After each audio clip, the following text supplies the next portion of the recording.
它本是由铅笔艺术家创造，现为了自己的计划说服不成，竟对他的创造者大打出手。他现在表面效力于外星阵营，有着属于他自己的独特思维，在联盟赤手外星阵营中来回背刺，彰显自己的智慧。这便是这一期的视频主人公点读笔。Hey guys, peace here， 欢迎收看我的频道。在等待的13天后，时钟多元宇宙最新剧集发布了，不过这次仍然也不是14集，而是与之前钻头人时钟人特辑一样，是一集关于点读笔的特辑，内容上简直非常疯狂。看完后，甚至一时间找不到合适的形容词来描述形容点读笔，请跟我直接重新回温剧集，看看传奇背刺王点读笔有哪些新操作。看前请记，视频内容难保有数过度解读猜测，仅是个人意见，仅供参考，请理性看待问题，并积极参与讨论。在正式开之前，希望大家可以给我这个小小的赞。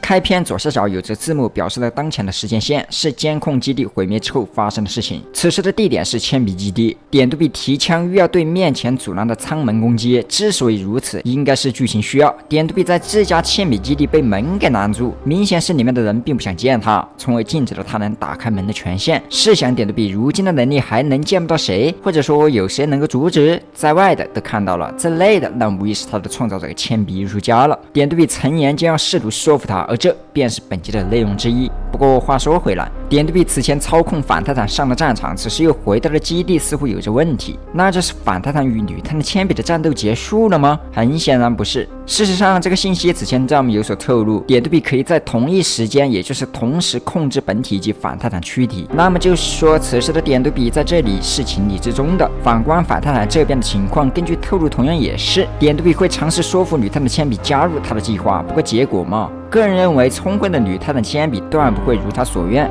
回到剧集，由于门无法进入，外星单位又来给点读笔送温暖了。这次来的是一个新的正方形箱子，与之一起的还有尖尖球。他们在这里的作用便是负责在地球执行他们主人的命令，从而在其降临前部署或是影响现今的战场局势。这个正方形箱子来是给点读笔送新能力的。虽然在他看来，点读笔是个蝼蚁，只配化为齑粉，但它的主人想暂时的把点读笔当作玩具，又是玩具，这个字眼仿佛都要随处可见了。反泰坦玩具，点读笔玩具，难不成它主人是个6岁孩童不成，动不动要玩具？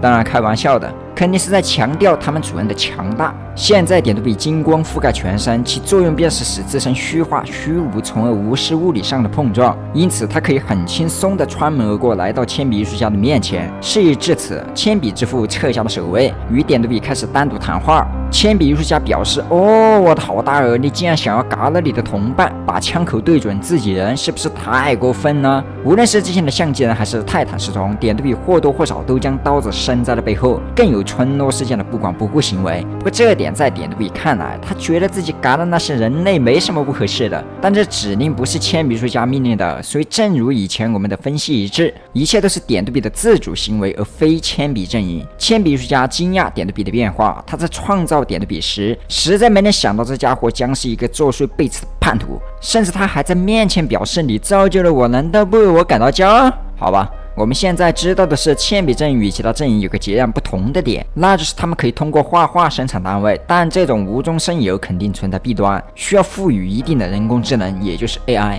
关于点读笔 AI 这点，之前有的推论就不重复了。但这 AI 到点读笔，这兴许是太强大了，学习能力惊人，好似生成了自主意识般，不再按照设定指令行事。渐渐的，从以前甚至不去救女钻头都无比遵从指令的去阻止启示录，到现在的你不为我感到骄傲吗？点读笔见到父亲仍然不认可自己，又拿出了生存法则。他表示这个宇宙十分的混乱，根据每天都能见到更加强大的东西出现来看，我们的命运会是消亡。但在这个世界上学会了一件事，那就是不需要成为最强的才能获胜，必须要成为最聪明的人才能生存下去。综合点读笔所言这些，非常符合人工智能的计算风险最低的解决办法。想必很多人看过相关 AI 与人类题材斗智斗勇的电影，这些 AI 大多数都是为了自保或是扭曲了最初的设定，导致出现不可控的行为。不过其他铅笔人都没有任何问题，点读笔这里就出现了问题。可能在某个我们不知道的环节之前，外星阵营在某个时间与点读笔接触过，从而才有了改变，随后因此得到了外星阵营的指令，到处拱火。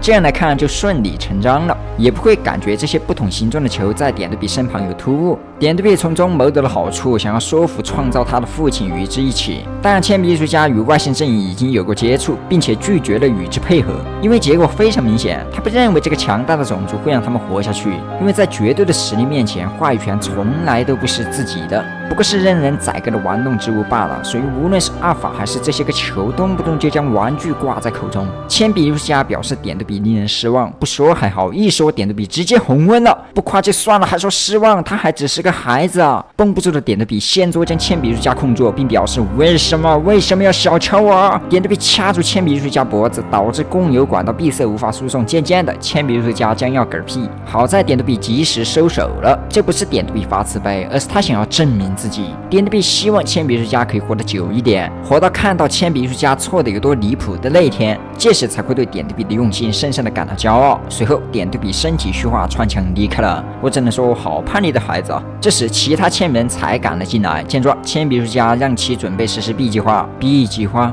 还有后手，那 A 计划又是什么？这些问题就不清楚了。如果带入现在的战场阶段来看的话 ，A 计划可能是阻止起诉路，但现在因为失败而破灭了。那 B 计划则可能是配合联盟实现战略转移。但从另一个角度看的话 ，A 计划可能是加入联盟击败厕所，不过现在已经不具备击败的条件，且外星势力蠢蠢欲动，也可能是联合厕所应对这个未知势力，但这个仅为猜测。点对比在基地离开着空间洞口，拦住了他。三角球从里面飞出，告知了点对比小女孩还活着的消息。对于这句话，点对比惊讶，不可能，绝对不可能，我的系统绝对不会出错，我甚至还扫描了没有活物才走的。此前贝瑟尼躲过来后幸免于难，点对比扫描后未发觉异常，就是不知道点对比是用什么探测的，红外、热、音频、雷达、光学还是声波阵的哦。贝瑟尼此前多次用屏住呼吸或是近身的动作，且点对比扫描时有一种刺耳的声音，可能与声音有关。而且看点对比这架势也不是很先进的样子，过于相信自己的系统了。虽说点对比有所不承认，但三角球不想多听这些所谓的借口，训斥其去完成任务。临走时还称其是个廉价的玩具，看看这颤抖的身板显然是录了。虽说自然没有情绪，但在37集前脚说完后脚就大笑，所以打破了这一点。记住这一刻，待会儿要考。